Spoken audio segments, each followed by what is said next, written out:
The garrison city of Quetta in Balochistan. Western citizens are not allowed here unless they have permission from the central government in Islamabad. This bustling street is known as Kandhari Bazaar, named after the influential city in Afghanistan. The two cities have historical trade and cultural ties. Ethnic Pashtuns move seamlessly between the two cities.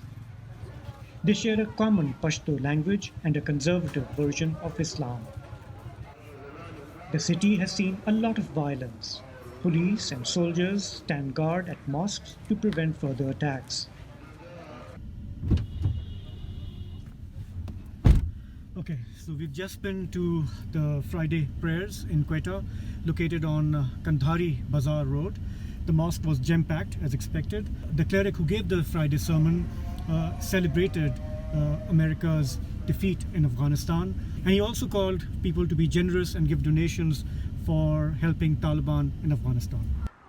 A short drive north of Quetta, Afghan Taliban flags have gone up over shops and homes. We saw graveyards of Taliban soldiers who died fighting NATO troops in Afghanistan.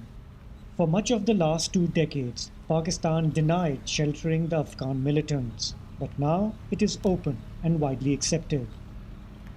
In 2019, it helped pave the way for the Taliban to be brought to the negotiating table with the US.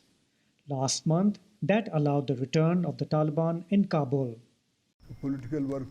But opposition politicians warn that Pakistan will have to pay a price for its involvement in Afghanistan. We are worried about the backlash, which could be disastrous. If the Taliban fail to establish peace, there will be refugee influx, cross-border smuggling of drugs and weapons.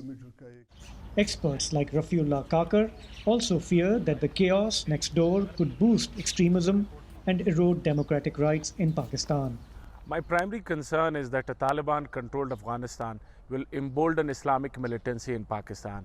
And within Pakistan, the areas that are located along Pakistan's border with Afghanistan will bear the brunt of this blowback of Taliban's ascendancy in Afghanistan. Pakistani officials say they had to nurture and maintain deep ties with the Afghan Taliban because it served the country's national interest. The country paid a huge price in terms of suicide bombings, mass violence, and a shattered economy. Many people in Quetta and Balochistan are now worried that with the return of Taliban in Afghanistan, the country should prepare itself for tough times ahead.